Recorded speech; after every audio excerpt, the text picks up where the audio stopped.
वज़कुर fill किताबी मरियम इदिन तबदत मिन अहलिहा मकानन शर्किया। याद करो किताब में मरियम को, वो मरियम जो बहुत अल्लाह वाली थी, बहुत अल्लाह की इबादत करने वाली थी, जो 24 घंटे बैतुल मुक़द्दस में रहा करती थी।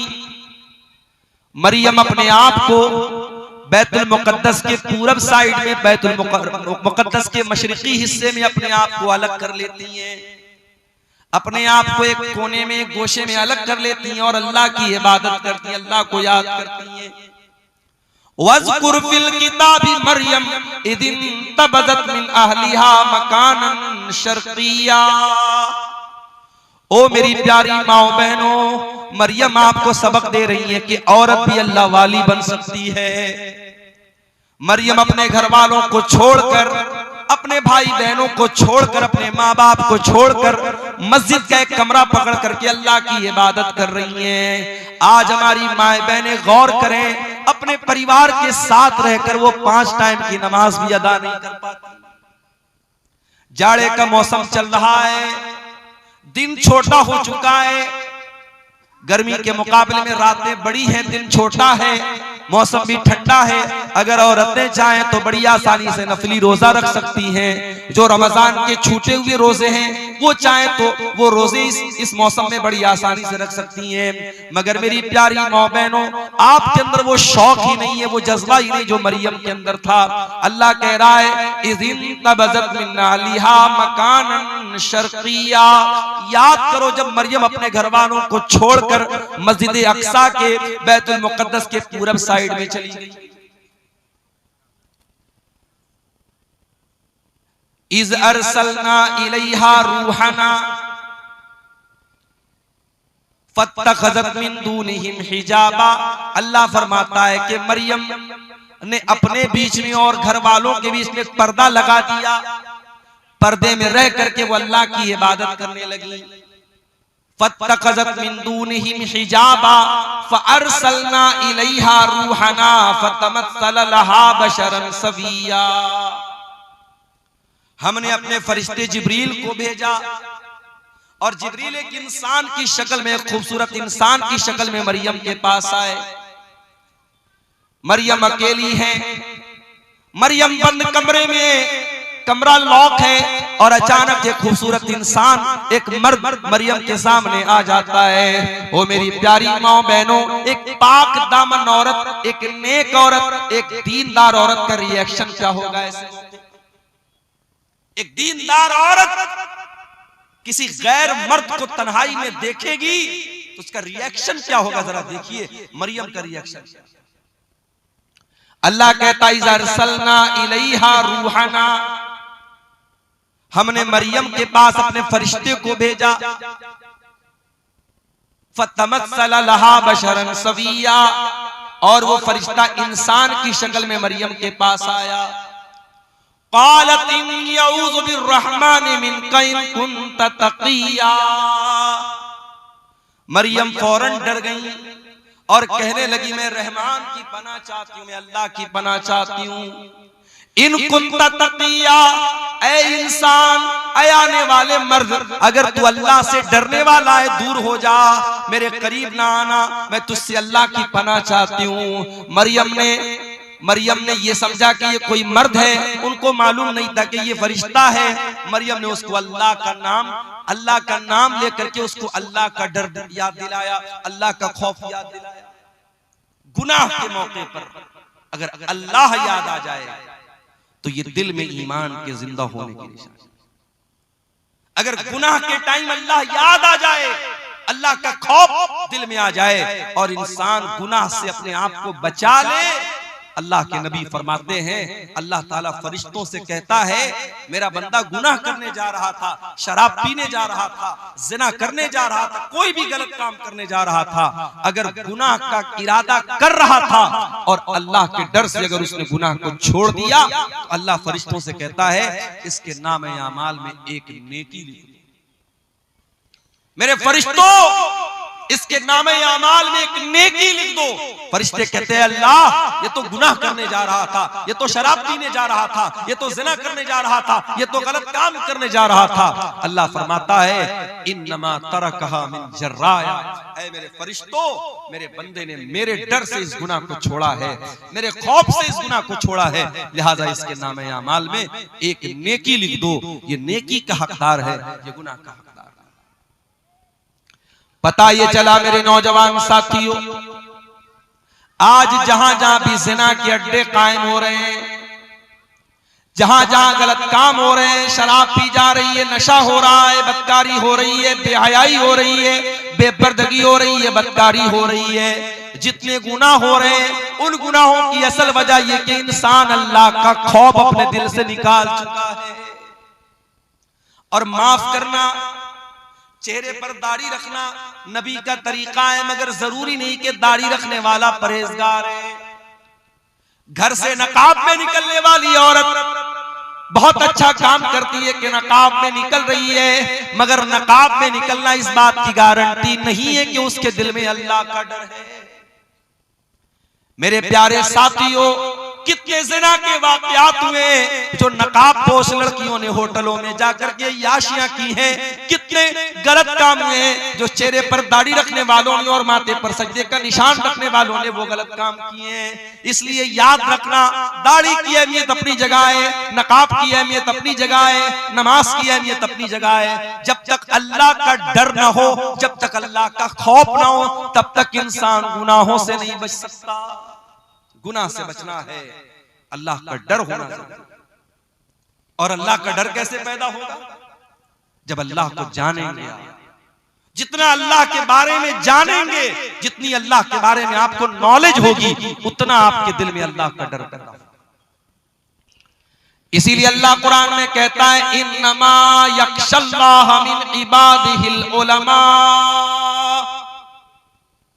अल्लाह ताला से उसके बंदों में उलमा डरते हैं। यहां उलमा से मुराद सिर्फ वो लोग नहीं है जो मदरसे से पढ़े हुए लोग हों, यहां मदरसे से फारिग होने वाले उलमा ही मुराद नहीं है, बल्कि उलमा का मतलब जो जितना अल्लाह को जानेगा, जिसके पास अल्लाह की जितनी नॉलेज होगी, उतना वो अल्लाह से डरेगा। इसीलिए हजरत लुकमान ने जब अपने बच्चे को नसीहत की तो पहले उसको अल्लाह का मकाम याद दिलाया। आज अपने बच्चों को कौन अल्लाह के बारे में बताता है?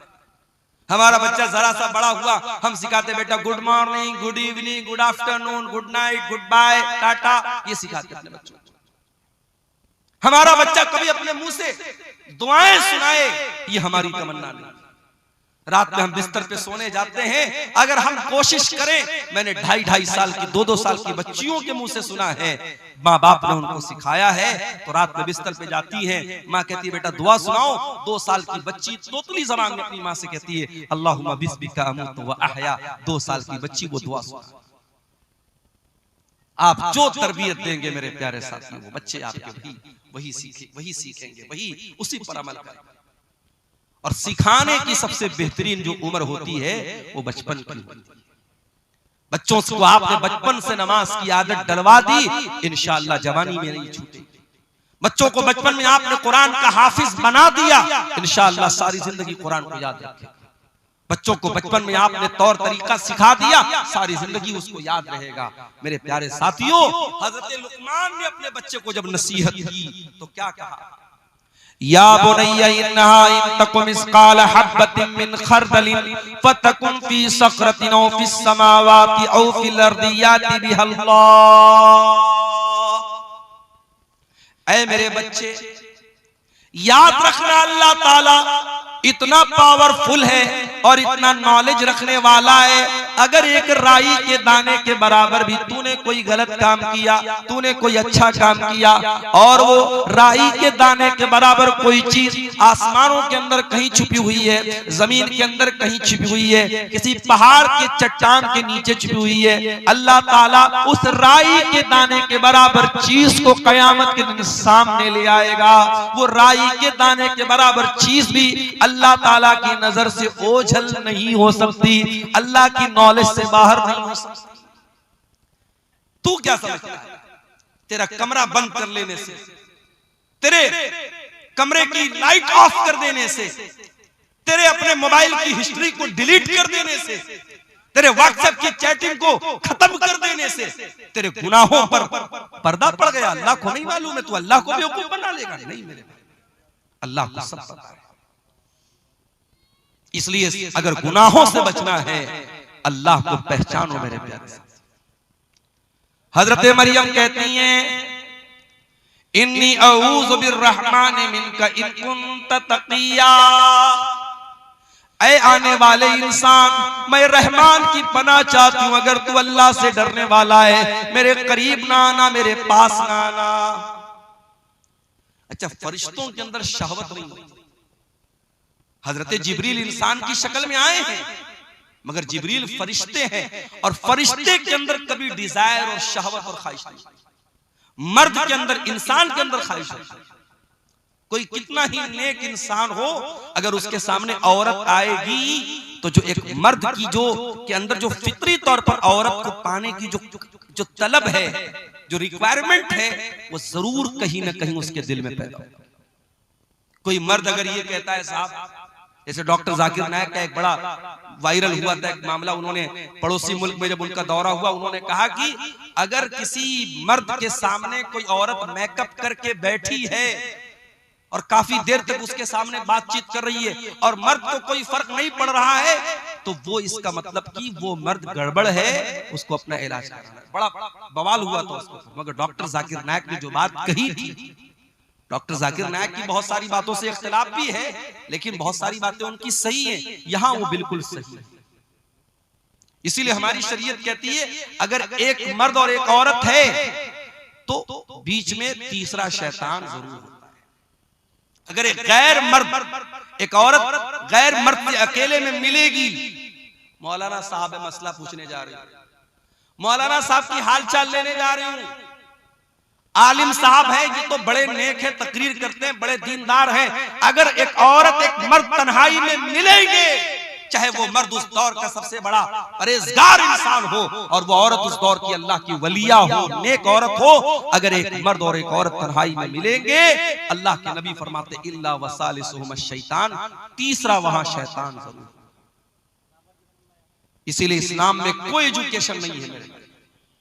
क्लास में लड़का भी पढ़ रहा है, लड़की भी पढ़ रही है, जवान लड़का जवान लड़की, पढ़ाई कम होगी वहां पे, बदकारी और ज़नाकारी ज्यादा होगी। आज आप जाके देखिए, अभी आज की न्यूज आपको बता रहा हूं, क्रिसमस का त्योहार मना करके एक औरत लड़की आ रही थी चेन्नई के अंदर, एक कॉलेज के अंदर, उसी कॉलेज में बिरयानी बेचने वाला एक नौजवान उस लड़की के साथ रेप करता है और उसको जख्मी भी करता है।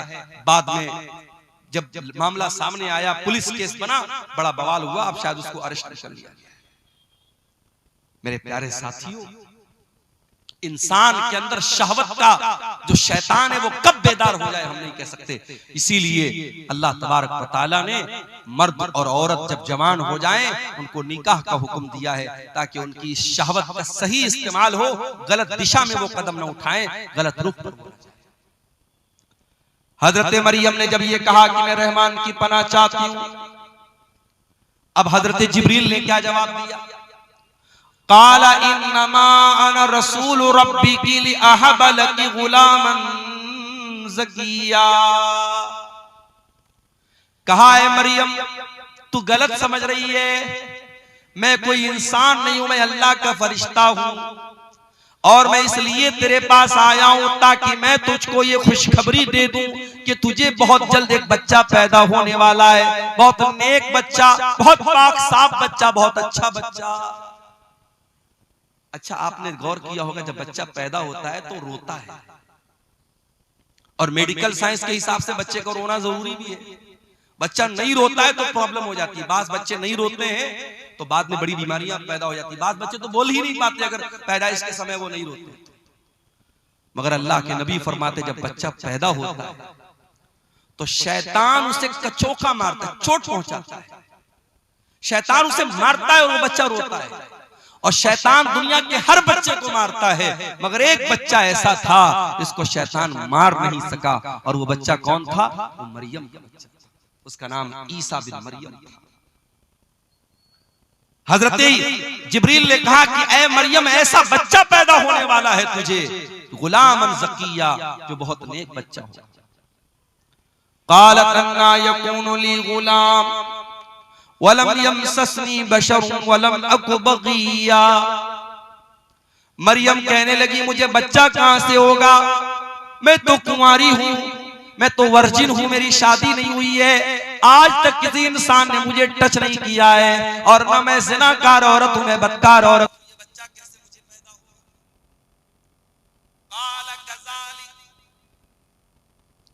हज़रत जिब्रील ने कहा कि अल्लाह का हुक्म है और तुम्हें बच्चा पैदा होगा।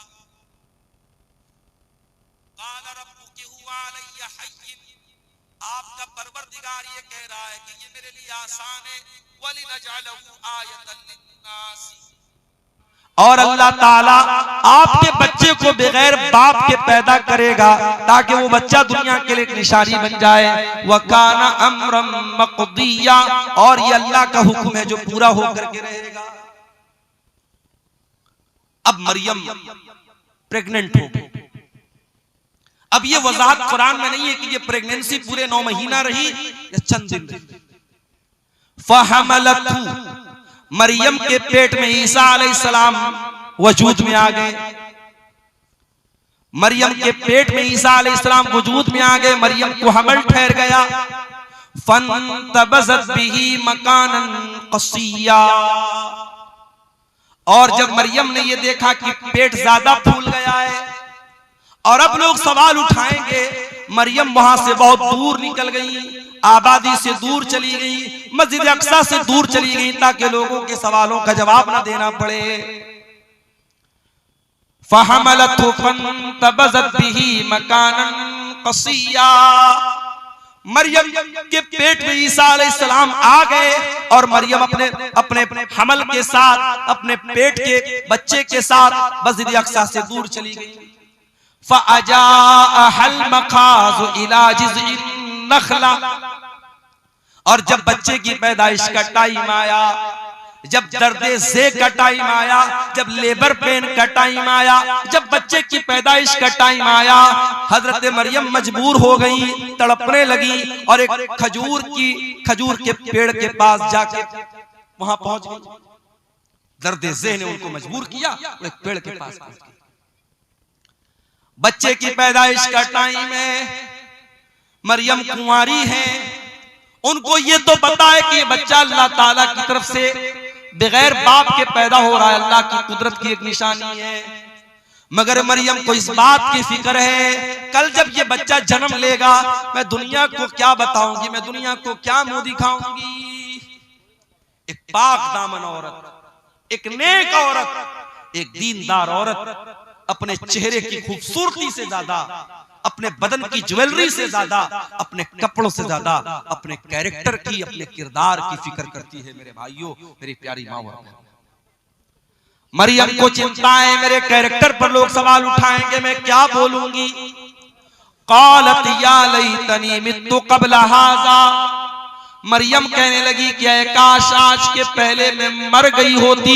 व कुन्तु नसियम मनसिया, कोई मेरा नाम तक न जानता, मैं भूली बसरी कहानी बन गई होती, लोग मेरा नाम तक न जानते। ये कौन सी मुसीबत मेरे सर पे आ गई। ऐ मरियम, ये मैं तू क्या जवाब देगी लोगों को। ऐ काश है मरियम तुम मर गई होती। मरियम अपने आप से कह रही तुम मर गई। अल्लाह, इस जुमले में मरियम के कर्ब को महसूस कीजिए मेरे भाई, मरियम के दिल की पीड़ा को महसूस कीजिए, मरियम के दिल के अंदर जो अपने किरदार की जो फिक्र है, जो चिंता है, उसको महसूस कीजिए। मरियम कहती है काश मैं मर गई होती, मुझे कोई मेरा नाम तक न जानता, कोई मेरा जिक्र तक न करता। फनादाहा मिन तहतिहा अल्ला तहज़नी क़द जअल रब्बुकी तहतकी सरिया। अब मरियम को बच्चा पैदा हो रहा है। दुनिया में औरतों को बच्चा पैदा होता है तो कोई ना कोई डॉक्टर होता है, दाई होती है, कोई डिलीवरी कराने वाला होता है। ये दुनिया का ऐसा बच्चा कोई डिलीवरी कराने वाला नहीं। फरिश्ता कहता है फरिश्ते की आवाज आती है, ऐ मरियम तू डर मत, तू घबरा मत, कद जाला रब्बुकी तहतकी सरिया, जरा देख अल्लाह ताला ने तेरे नीचे नहर का इंतजाम कर दिया है, तुझे पानी की कमी ना हो, तू डिहाइड्रेशन का शिकार ना हो। ऐ मरियम बच्चे की पैदाइश के बाद तुझे पानी चाहिए, कौन तुझे पानी ला के देगा? ऐ मरियम देख अल्लाह ताला ने तेरे लिए पानी का इंतजाम कर दिया, तेरे नीचे से नहर जारी हो गई है। वहुज़्ज़ी इलैकी बिजिज़्इन नख़ला, और ऐ मरियम जरा इस खजूर के पेड़ को तू हिला के तो देख, जब तू इसको हिलाएगी, वहुज़्ज़ी इलैकी बिजिज़्इन नख़लति तुसाक़ित अलैकी रुतबन जनिया, तो तेरे ऊपर पकी हुई खजूरें गिरेंगी, ये पकी हुई खजूर तू खा लेना।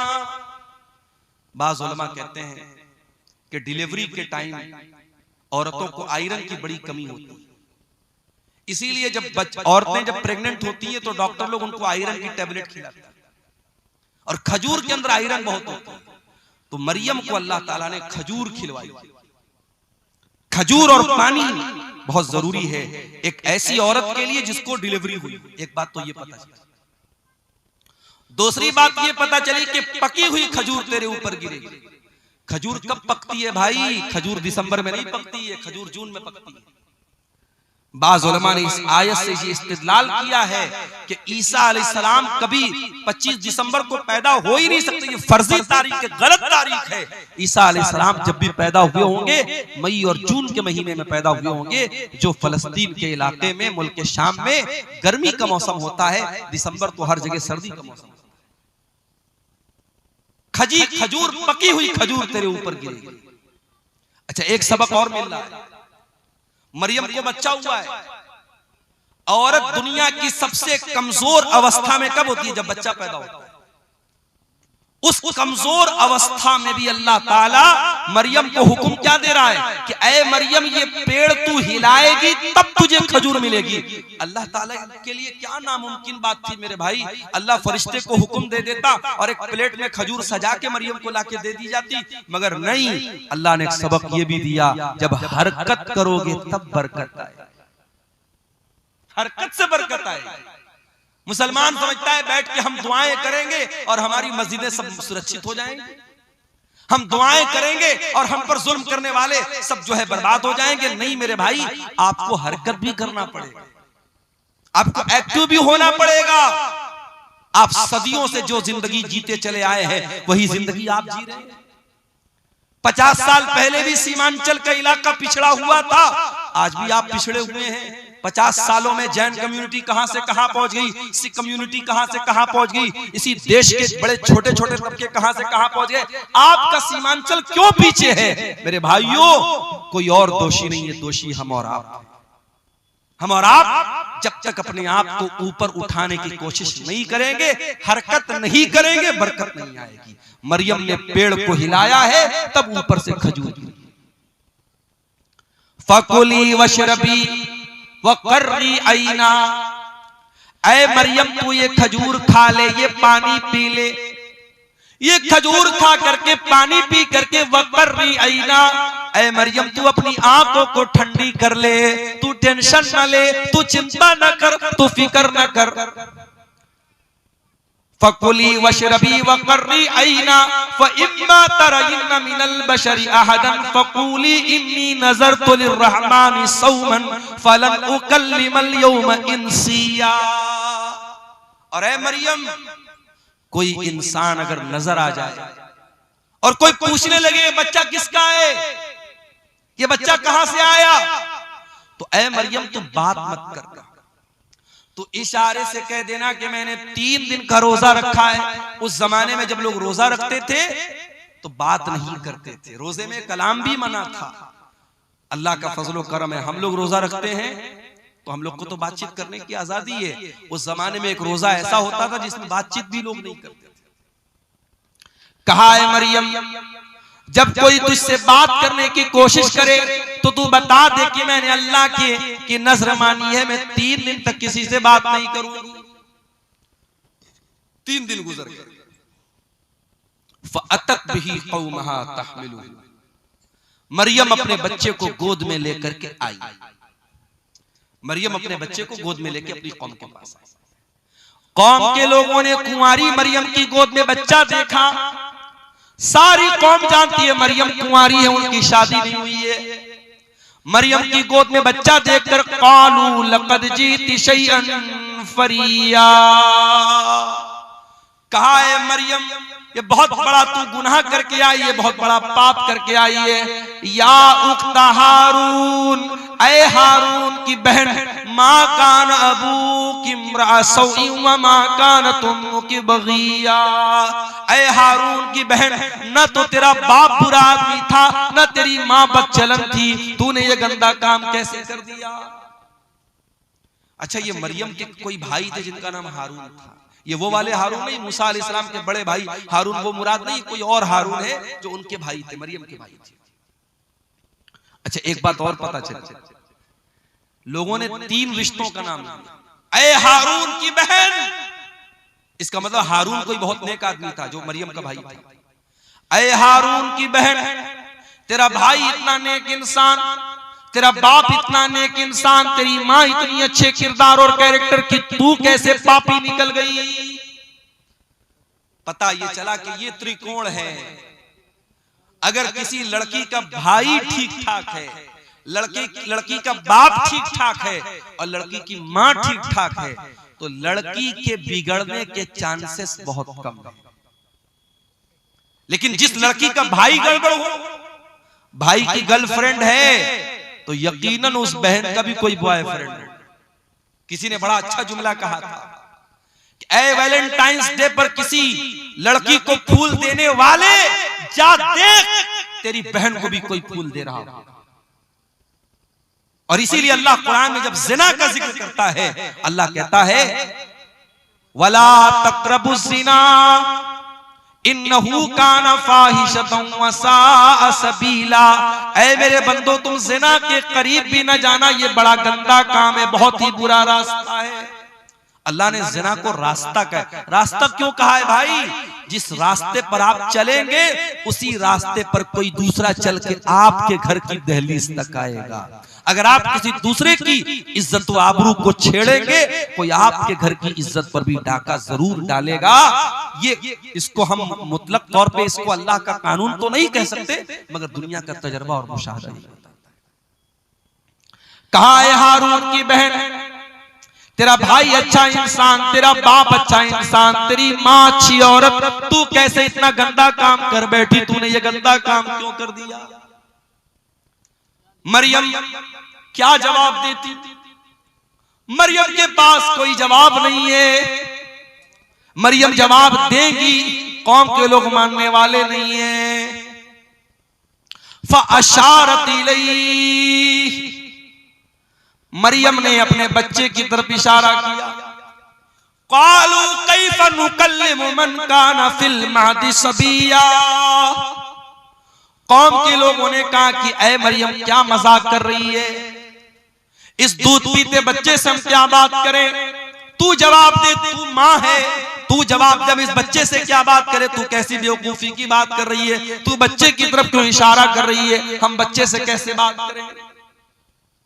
अल्लाह अकबर।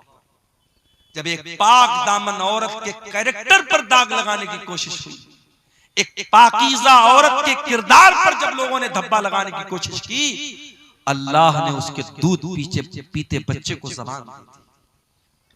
दूध पीता बच्चा हमारे और आपके सामने थोड़ी बोलता है। दूध पीता बच्चा तो खाली रोता है, भूख लगे तब रोता है, प्यास लगे तब रोता है, पेट में दर्द हो तब रोता है। मगर ईसा बिन मरियम अपनी माँ की गोद में बोलते हैं, क़ाल इन्नी अब्दुल्लाह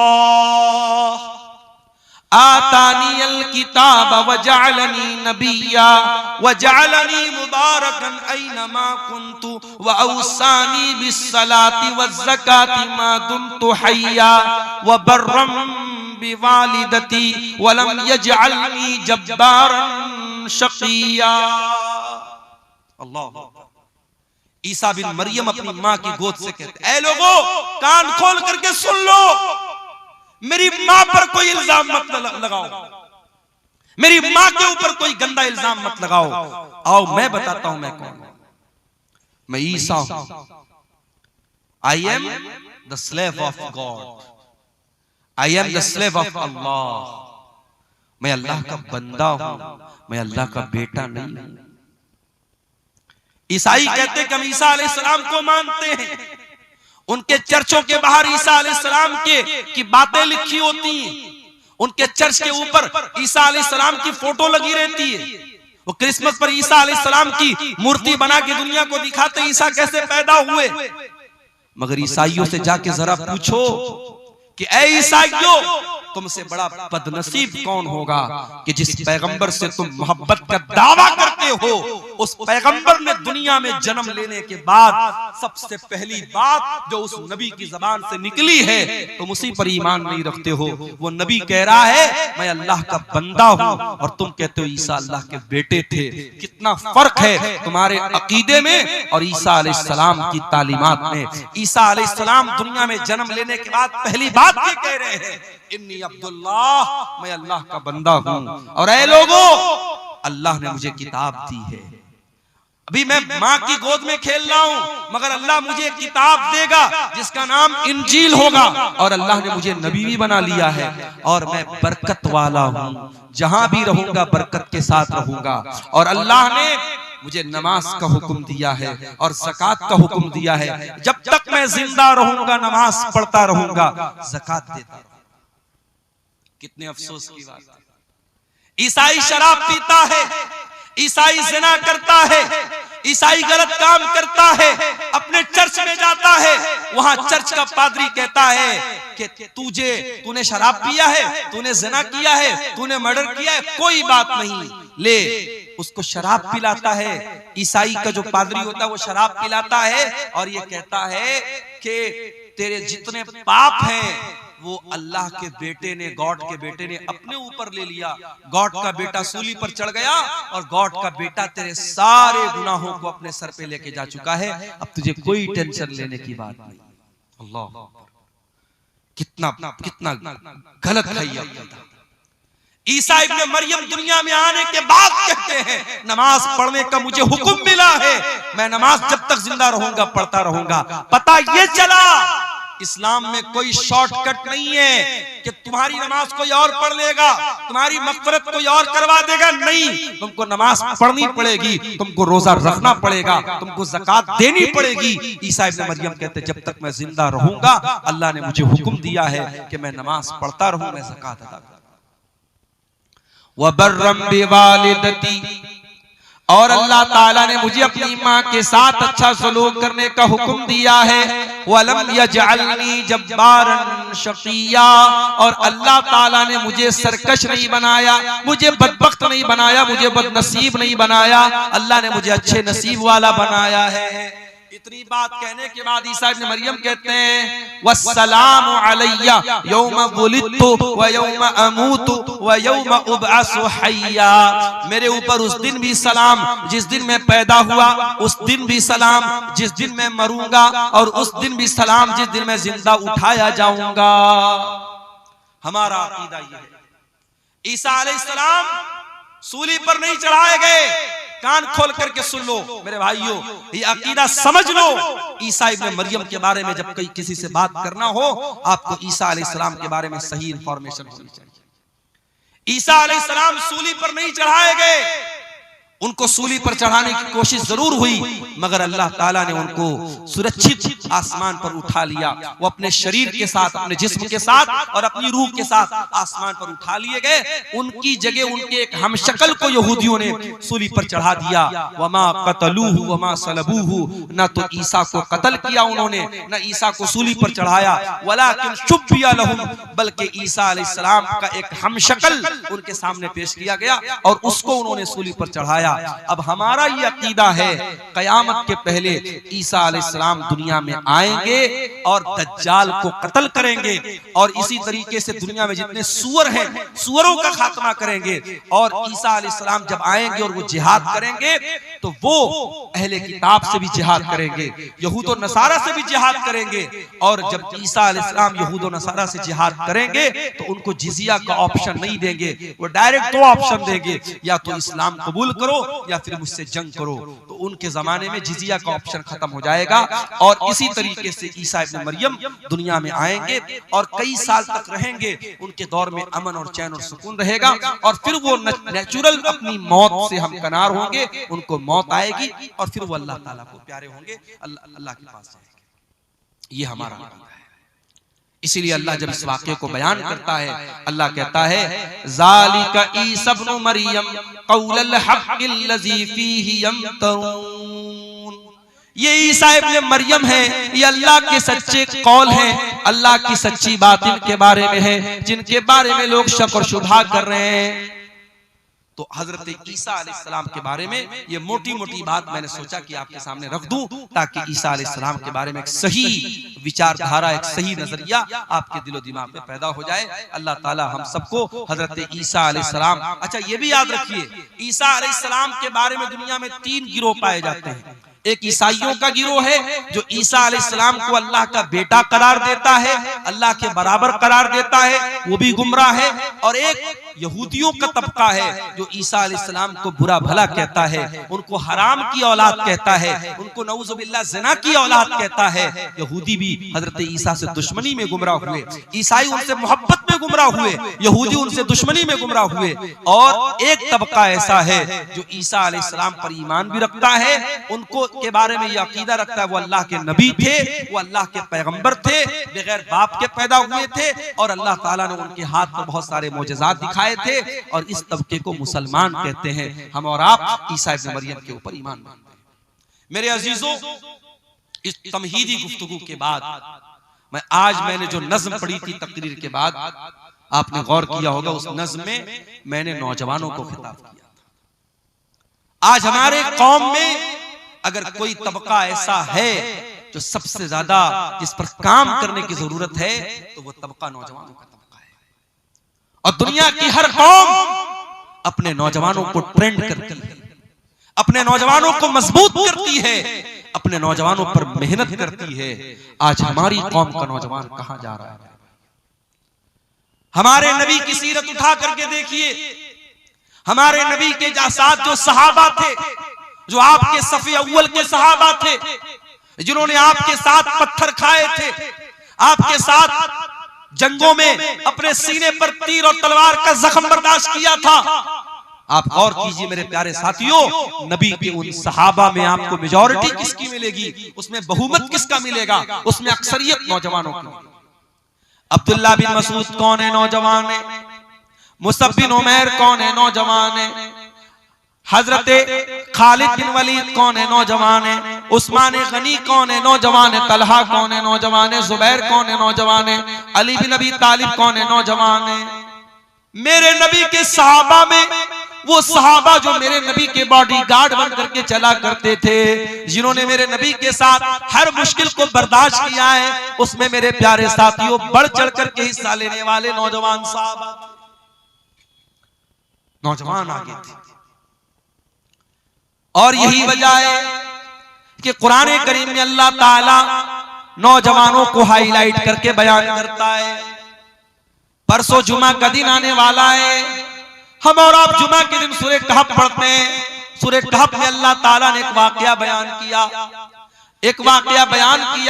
कि अल्लाह ताला के कुछ बंदों ने, एक मुशरिक बादशाह के दौर में वो रहते थे, जब बादशाह ने उनको मजबूर किया इस्लाम को छोड़ने के लिए, तौहीद को छोड़ने के लिए, तो उन अल्लाह के बंदों ने अपनी तौहीद को बचाने के लिए, अपने ईमान को बचाने के लिए अपने बाप का महल छोड़ दिया, अपने माँ बाप की हवेली को छोड़ दिया और एक गुफा में, एक पहाड़ के गार में जाकर के सो गए। और 309 साल तक अल्लाह ताला ने उनको जिंदा सही सलामत सुलाए रखा।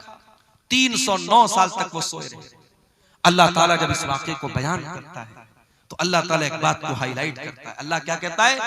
इन्नहुम फित्यतुन आमनू बिरब्बिहिम वज़िदनाहुम हुदा। अपने ईमान को बचाने के लिए अपने माँ बाप को छोड़ने वाले, अपने माँ बाप का ऐशो आराम छोड़ने वाले, अपनी हवेलियों को छोड़ करके पहाड़ की गुफा में जाने वाले ये नौजवान थे। अल्लाह ने खास तौर से हाईलाइट करके बयान किया कि ये नौजवान थे। अल्लाह चाहता तो ऐसे ही डायरेक्ट जिक्र कर देता कि चंद लोग थे, मगर अल्लाह ताला ने फित्यतुन का लफ्ज इस्तेमाल किया। इससे ये पता चला कि अल्लाह ताला को नौजवानों का ईमान बहुत पसंद है। आज हमारे कितने नौजवान हैं, उनको जब नमाज के बारे में बोलो, गुनाहों को छोड़ने के बारे में बोलो, उनकी जबान से एक ही लफ्ज निकलता है, मौलाना साहब ये जवानी का दिन है, अभी तो मैं मौज मस्ती कर लेने दो, कल जब जवानी खत्म हो जाएगी तब हम इबादत भी कर लेंगे, रोजा भी रखेंगे, नमाज भी पढ़ेंगे, गुनाहों से भी बचेंगे। ओ मेरे प्यारे नौजवान साथियों, आज़रबाईजान से एक फ्लाइट, एक हवाई जहाज उड़ता है, जिस हवाई जहाज के अंदर 72 मुसाफिर सफर कर रहे थे। हवाई जहाज के अंदर आग लग जाती है और हवा के अंदर वो हवाई जहाज जल कर राख हो जाता है और 72 के 72 लोग हवा में जल करके मर जाते हैं। ये भी आज की न्यूज आपको बता रहा हूं। क्या उन 72 लोगों में सारे बूढ़े लोग थे? क्या सारे 70-80 वाले लोग थे? उसमें 20 साल के नौजवान भी थे, उसमें 2 साल का बच्चा भी था, उसमें 25 साल की औरतें भी थी। मेरे प्यारे भाइयों, जब हवाई जहाज के अंदर आग लग जाती है, अंदर का वीडियो वायरल हुआ है, जाकर के इंटरनेट पर देख लेना। फ्लाइट के अंदर जितने लोग हैं वो मालिक को याद कर रहे हैं, वो मौला को याद कर रहे हैं, वो अपने रब को याद कर रहे हैं। हम नहीं जानते कौन सा एक्सीडेंट हमारे साथ हो जाए, हम नहीं जानते कब मौत हमारे सर पर आकर के हमारी मोहलत को खत्म कर दे। मेरे प्यारे साथी, क्या आप इस बात की गारंटी लेके बैठे हैं कि आप बुढ़ापे तक जिंदा रहे? क्यों अपनी जवानी को गलत कामों में गुजारते हैं? मेरे प्यारे साथियों, हमें और आपको डरना चाहिए।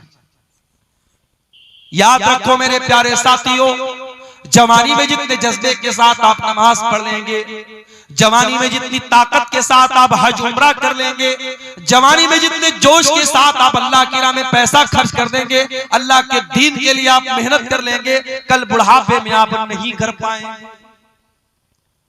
मैंने वहां मक्के में देखा, सफा मरवा के दरमियान सही कर रहे थे हम लोग, कितने बूढ़े लोगों को मैंने देखा, बूढ़ी औरतों को देखा, बेचारी चलते चलते थक गई, हांफने लगी।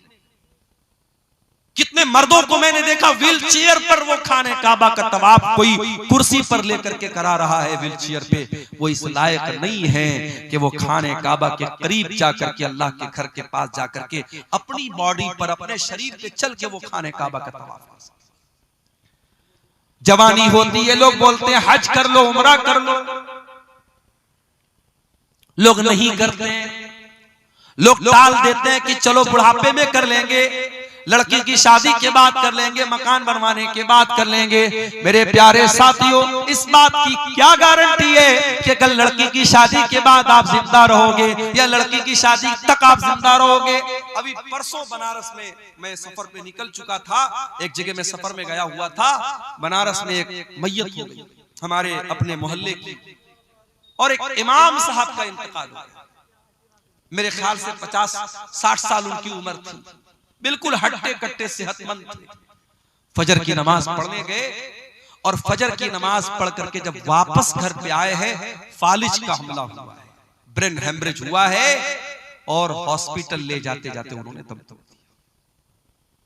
इस तरीके की अचानक मौतें यकीन कीजिए हर हफ्ते हमारे सामने आती हैं, हर महीने हमारे सामने आती हैं। लेकिन हम बड़े गाफिल लोग हैं।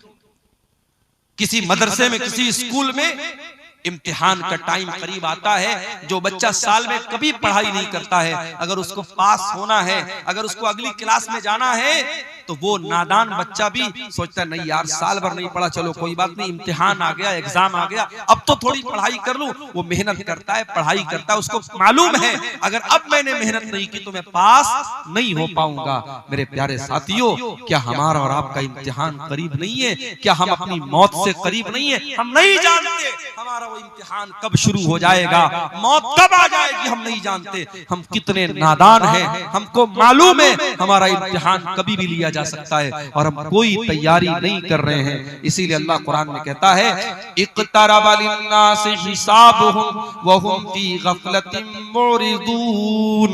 ओ लोगों, तुम्हारे हिसाब का टाइम करीब आ चुका है, फिर भी तुम गफलत की नींद सो रहे हो। याद रखो मेरे भाइयों, 70 साल की उम्र में आप नमाजी बन भी जाएंगे, लेकिन 20 साल की उम्र में जो सजदा आप करेंगे, अल्लाह ताला को ये सजदा जितना महबूब है, 70 साल वाला सजदा अल्लाह को उतना महबूब है। 70 साल में कोई सुधर गया, 60 साल में कोई नेक बन गया, हम उसका मजाक नहीं उड़ा रहे, हम उस पर तंज नहीं कर रहे। कोई 60 साल की उम्र में अगर नमाज पढ़ रहा है, बहुत अच्छी बात है, लेकिन तौबा करने का, अल्लाह की तरफ पलटने का, अल्लाह के दीन की तरफ आने का बेहतरीन टाइम जवानी का टाइम है। मेरे प्यारे साथियों, अपनी जवानी में तौबा करो, अपनी जवानी में अल्लाह के प्यारे नबी फरमाते हैं ला तज़ूलु क़दमा इब्ने आदम मिन इंद रब्बिही यौमल क़ियामा। क़यामत के दिन इंसान अपनी जगह से हिल नहीं पाएगा जब तक वो 5 सवालों का जवाब न दे दे। इन 5 सवालों का जवाब अब्दुल गफ्फार साहब को भी देना पड़ेगा, इन 5 सवालों का जवाब हुसैन सलफी साहब को भी देना पड़ेगा, हमारे नाज़िम इजलास साहब को भी देना पड़ेगा, उस्मान मुखिया साहब को भी देना पड़ेगा, पढ़े लिखे को भी देना पड़ेगा, अनपढ़ को भी देना पड़ेगा, दौलतमंद को भी देना पड़ेगा, गरीब को भी देना पड़ेगा, सीमांचल के लोगों को भी देना पड़ेगा, नॉर्थ इंडिया के लोगों को, साउथ इंडिया के लोगों को, सारे बंदों को, सारे इंसानों को देना पड़ेगा। ला तज़ूलु क़दमा इब्ने आदम, जो आदम का बेटा है, जो इंसान है, जो मर्द है, जो औरत है, हर इंसान को, हर मर्द औरत को इन 5 सवालों का जवाब देना है। अल्लाह, दुनिया का कौन सा एग्जामिनर है जो एग्जाम के पहले आपको पेपर आउट कर दे? पेपर आउट हो जाए तो एग्जाम कैंसिल हो जाता है। उस मालिक का करम देखो, उस रब्बुल आलमीन की रहमत देखो, उसने कयामत के दिन का पर्चा आउट कर दिया। जा मेरे बंदे, तू तैयारी कर, 5 सवाल का जवाब सबको देना, हिल नहीं सकते। पहला सवाल होगा अनुम्रिही फीमा अफना। ऐ इंसान, तूने अपनी जिंदगी को कहां गुजारा? जब तक तू बच्चा था, ना बालिग था, ना समझ था, तेरे गुनाह नहीं लिखे जाते थे, तेरी गलतियां नहीं लिखी जाती थी। जब तू 12-13 साल का हो गया, लड़की को पीरियड आने लगा, लड़के को दाढ़ी मूछ के बाल आने लगे, ज़ेरे नाप बाल आने लगे, लड़का बालिग हो गया, लड़की बालिग हो गई। अब बालिग होने के बाद से लेकर के अपनी मौत तक, चाहे तू 50 साल तक जिंदा रहा, 60 साल तक जिंदा रहा, 70 साल तक जिंदा रहा, जितनी तुझको जिंदगी मिली मेरे बंदे, तूने बालिग होने के बाद से लेके अपने आखिरी दिन तक तूने क्या क्या किया? चल पूरी जिंदगी का हिसाब दे। अल्लाह, 50 साल में, 60 साल में, बालिग होने के बाद से लेकर, बचपन का हिसाब नहीं लिया जाएगा। बचपन में जब इंसान ना समझे, उसका अल्लाह के हिसाब नहीं होगा। उसके बाद से लेकर के मरने के दिन तक का हिसाब अल्लाह। अन उम्रिही फीमा, कहां गुजारा तूने जिंदगी, चल हिसाब दे। ये पहला सवाल होगा कयामत के दिन के पेपर। दूसरा सवाल वान शबाबिही फीमा अबला।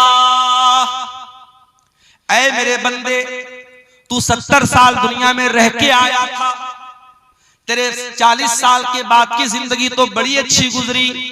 मस्जिद का मुतवल्ली भी बन गया, मदरसे का नाज़िम भी बन गया, हाजी साहब भी बन गया, फजर की नमाज में लाठी लेके पहुंचने लगा, कोई गलत काम नहीं करता था, दिन रात अल्लाह अल्लाह करता था, बहुत अच्छी बात है। लेकिन ऐ मेरे बंदे, तू 20 साल से लेकर के 40 साल तक कैसा था? तेरी जवानी कहां गुजरी? तेरी जिंदगी का सबसे खतरनाक पीरियड कहां गुजरा? कहीं ऐसा तो नहीं तू शराब पिया करता था, कहीं ऐसा तो नहीं तू ज़िना किया करता था, कहीं ऐसा तो नहीं तू गंदी मूवीज देखा करता था, कहीं ऐसा तो नहीं तू नाजायज लड़कियों के साथ चैटिंग किया करता था, कहीं ऐसा तो नहीं तू होटलों में नाच गाना देखने जाता था। वअन शबाबिही फीमा अबला, मेरे बंदे तू अपनी जवानी का हिसाब दे, तूने कहां गुजारा उसको? गौर कीजिए मेरे भाई, सारी जिंदगी का हिसाब अलग होगा और जवानी का हिसाब अलग। तीसरा सवाल वान मालिही मिन ऐन कसबहू, तूने माल कहां से कमाया? क्रिप्टो से कमाया, ड्रीम 11 से कमाया, मेटा ओजोन से कमाया, ऑनलाइन हराम एप्स के जरिए कमाया, सट्टा बाजार के जरिए कमाया, जुआ खेल करके कमाया, क्रिकेट पर सट्टा लगा करके कमाया, कैसे कमाया? ये बड़ा मसला हमारे नौजवानों का है।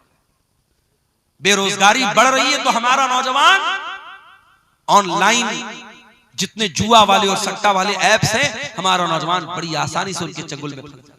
बेरोजगारी है, कोई काम नहीं है, नौजवान सोचते चलो यार अच्छा है, बैठे बिठाए पैसा आ जाए। मेहनत नहीं करना चाहता, कारोबार नहीं करना चाहता। मेरे भाइयों, आज मुसलमान अगर बिजनेस में पीछे है तो अपनी करतूत से पीछे। वल्लाह हमने गुजरात में देखा, मैं गुजरात में अहमदाबाद में गया, नडियाड में गया, सूरत में गया, मुसलमान अपने बच्चों को नौकरी नहीं करवाते। व्यापारी का बेटा व्यापारी, मारवाड़ी का बेटा मारवाड़ी, मुसलमान वहां अपने बच्चे को व्यापारी बनाता है। चाहे वो छोटी सी दुकान खोल के बैठा है, मगर कारोबार कर रहा है, उसका माइंड कारोबारी है। आज इस मुल्क में हमें और आपको अगर अपने वजूद को बचाना है, हमें बिजनेस और कारोबार में भी आगे बढ़ना है।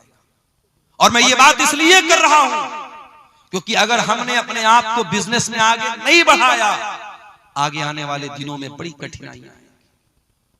इन मदरसों, इन मस्जिदों और हमारे दीन की बुनियादों पर जो दिन रात हमले हो रहे हैं, इन हमलों से अपना डिफेंस करने के लिए भी हमें पैसे की जरूरत पड़ती है।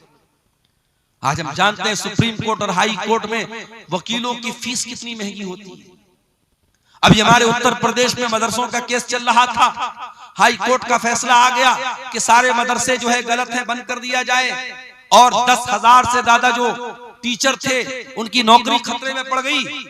तो वहां मदरसों की जो एसोसिएशन है उसने इस मामले को सुप्रीम कोर्ट में उठाया, और सुप्रीम कोर्ट में बड़ी महंगी वहां के वकीलों की एक सुनवाई की जो फीस होती थी 50-50 लाख रुपए होती थी, वो फीस उन्होंने पेमेंट किया और उसके बाद केस को लड़ा और जज साहब के सामने पूरे मामले को रखा, और अल्हम्दुलिल्लाह सुप्रीम कोर्ट का जजमेंट आ गया कि नहीं, इतने सैकड़ों सालों से ये मदरसे चल रहे हैं, इन मदरसों को बंद नहीं किया जा सकता। सुप्रीम कोर्ट ने जजमेंट दे दिया, फैसला दे दिया। मेरे प्यारे साथियों, आज अगर कोई बेकसूर है और उसके खिलाफ कोई केस हो गया है, केस को लड़ने के लिए भी पैसे की जरूरत है, मस्जिदों को बनाने के लिए पैसे की जरूरत है, कब्रिस्तान और वक्फ की जमीन को बचाने के लिए आपको फंड की जरूरत पड़ेगी। और फंड कहां से आएगा? जब आप बिजनेस में आगे नहीं बढ़ेंगे, जब कारोबार में आगे। इसलिए हराम तरीके मत अपनाओ। कयामत के दिन तीसरा सवाल किया जाएगा, तुमने माल कहां से कमाया।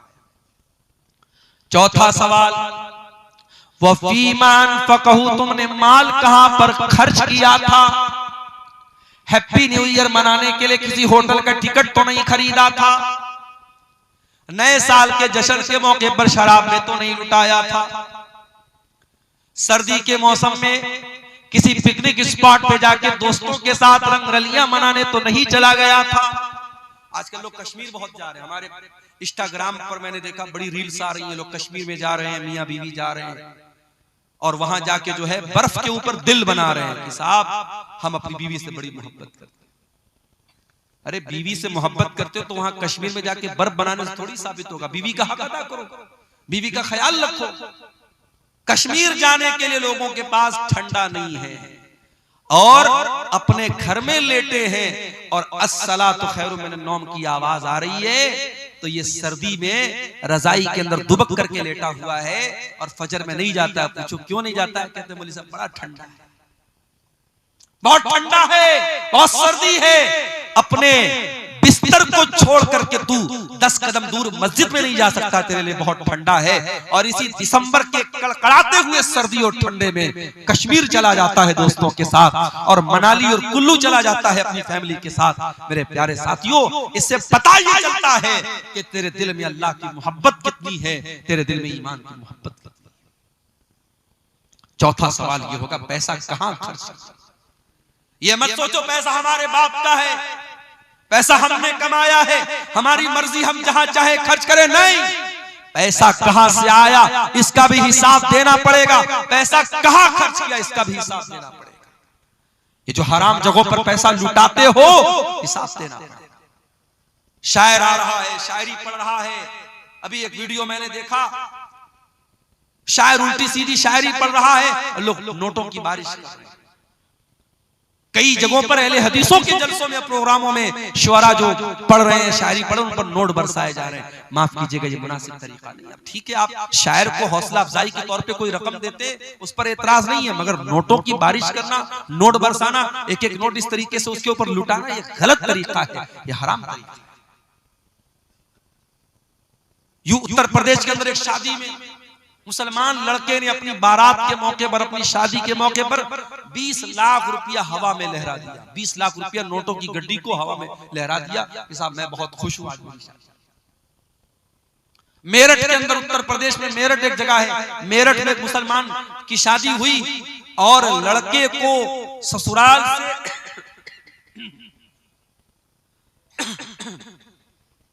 लड़के को ससुराल से 2.5 करोड़ रुपए की रकम मिली और मौलाना साहब जो निकाह पढ़ाने आए तो उनको 11 लाख रुपए कैश। हमारे यहाँ जब ये न्यूज आई तो हमारे बहुत सारे मदरसे के टीचरों ने कहा कि चलो अब वही मेरठ में चल के हम लोग निकाह पढ़ाते हैं। 11 लाख रुपया एक निकाह का मिल रहा है। तो मुसलमान पैसा लुटा रहा है भाई। आज आप जाके देख ले, जितने खाने पीने की दुकानें हैं वहां गैर मुस्लिमों की भीड़ आपको नहीं मिलेगी, मुसलमानों की। ये कबाब की दुकानें, ये बिरयानी की दुकानें, ये चटर पटर सामानों की दुकानें कौन मिलेगा? मुसलमान मिलेगा।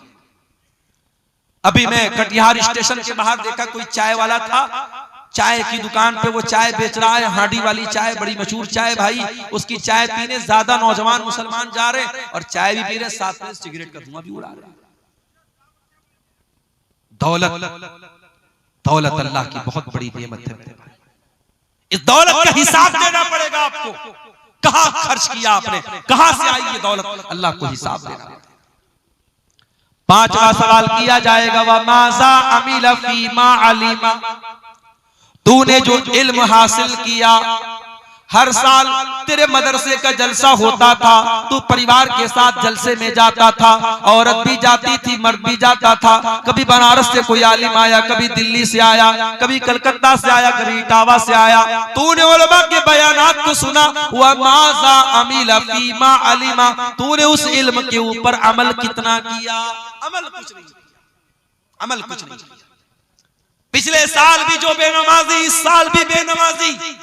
पिछले साल भी जो सूद खाता था, इस साल भी सूद खा रहा है। पिछले साल जो जुआ खेलता था, इस साल भी जुआ खेल रहा है। पिछले साल जो ज़िना में मुलव्विस था, इस साल भी ज़िना में मुलव्विस है। मेरे प्यारे साथियों, अगर इतनी तकरीरों और जलसों के बावजूद अगर हम अमल नहीं करते हैं, माफ कीजिए, ये एनर्जी, ये पैसा, ये सरमाया, ये कैपिटल जो लग रहा है इन जलसों पर, इन तकरीरों में, सब बर्बाद न हो जाए, कहीं क़यामत के दिन हमारे लिए मुसीबत न बन जाए। क्योंकि अल्लाह पूछेगा, व माज़ा अमिला फीमा अलिमा, तूने जो इल्म हासिल किया उस इल्म के ऊपर तूने अमल किया।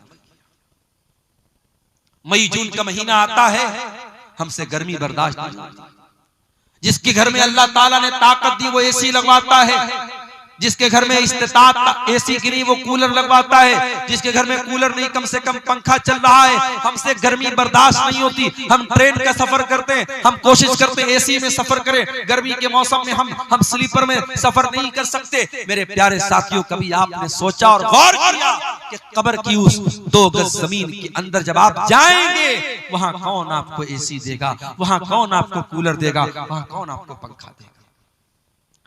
अल्लाह के नबी फरमाते हैं, अगर मरने वाले का अमल ठीक नहीं है, उसका अकीदा ठीक नहीं है, उसकी कब्र को उसके ऊपर तंग कर दिया जाएगा, उसकी कब्र को टाइट कर दिया जाएगा, इतना टाइट कर दिया जाएगा उसके बदन की पसलियां एक दूसरे के साथ मिल जाएंगी और बहुत ही खतरनाक किस्म का फरिश्ता आएगा और ऐसी शक्ल में आएगा, बड़ी हैबतनाक शक्ल में आएगा और हथौड़े से उसके सर पे मारेगा और वो चिल्लाएगा।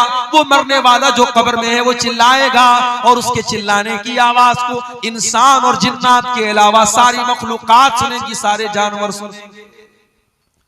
वहां उस कब्र के अजाब से बचने की मेरे भाइयों हमने क्या किया? कयामत के दिन जब सूरज 1 मील की दूरी पर होगा, गर्मी से लोग बेहाल होंगे, पसीने में डूबे हुए होंगे। अल्लाह के नबी फरमाते हैं सबातुन युज़िल्लुहुमुल्लाहु फी ज़िल्लिही यौमा ला ज़िल्ला इल्ला ज़िल्लुहु।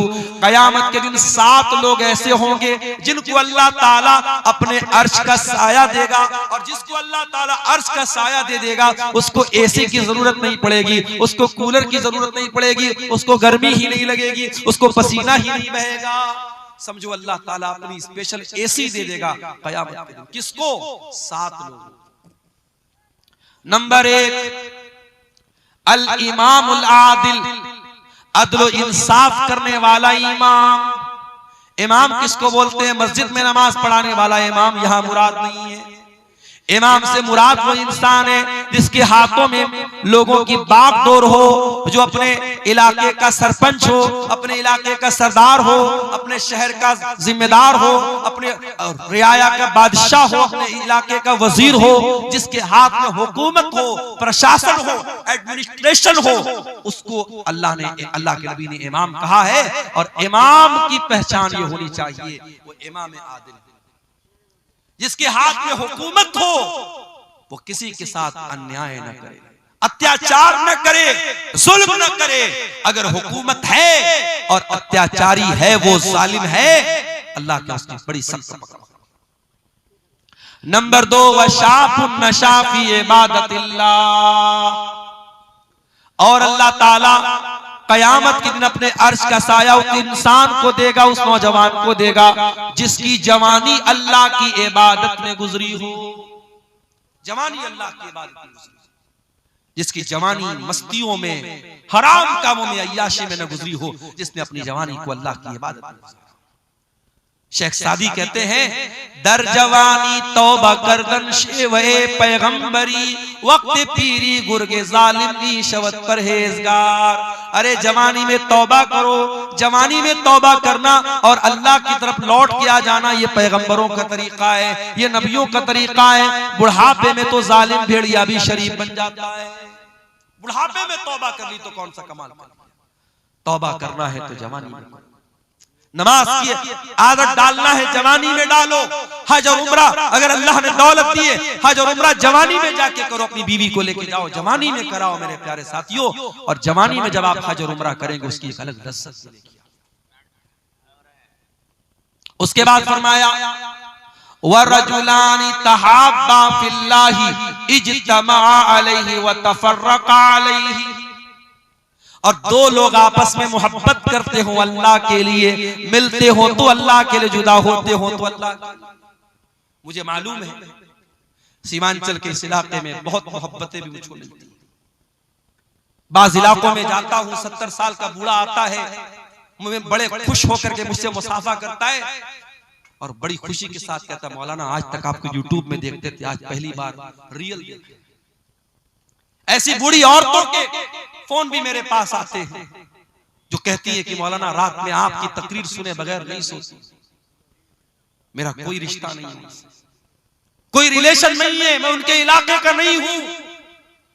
फिर ये मोहब्बत क्यों है? ये मोहब्बत इसलिए है कि कहीं ना कहीं दिल में ये बात है कि ये अल्लाह की बात बता रहा है, रसूल की बात बता रहा है। अल्लाह की मोहब्बत ये हमारे और आपके रिश्ते को जोड़ रही है। 7 दिसंबर को मेरा प्रोग्राम था रतनी, इसी कटिहार के रतनी इलाके में। मजबूरी आ सकती है, मिस हैपनिंग आ सकती है। शनिचर का दिन था, प्रोग्राम में मैं नहीं आ सका, छुट्टी नहीं मिल पाई। जिम्मेदारान मुझे आखिरी दिन तक फोन करते रहे। मैं 1 हफ्ता पहले उनको बता दिया मैंने कि देखिए बहुत सख्ती हो गई है, छुट्टी नहीं मिल रही, लेकिन प्रोग्राम में मैं नहीं आ पाया। बाद में बहुत लोग नाराज भी हुए। लोगों ने वहां कमेटी वालों को कहा कि लोगों ने झूठ मूठ बात नहीं की, मौलाना से नाम दे दिया। हम सबको ये बात समझनी चाहिए, जलसे के मैनेजमेंट कमेटी को भी समझना चाहिए और आम पब्लिक को भी ये समझना चाहिए कि जिस मुकर्रिर को हम बुलाते हैं वो भी इंसान है, उसके साथ मजबूरी आ सकती है, उसके साथ कोई हादसा हो सकता है। और खास तौर से अगर वो इंसान किसी इदारे के साथ जुड़ा है, किसी बंधन में है, किसी मुलाजमत में है, तो फिर उसके साथ और मजबूरियां भी हो सकती हैं। हमें तमाम बातों का लिहाज रखना चाहिए।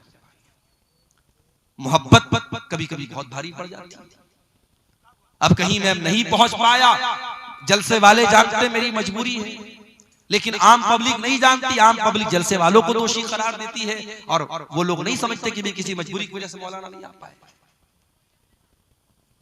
तो अल्लाह के नबी फरमाते कि दो लोग जो मोहब्बत करते हो अल्लाह के लिए, पैसे के लिए मोहब्बत बहुत होती होगी, जमीन जायदाद के लिए मोहब्बत बहुत होती होगी।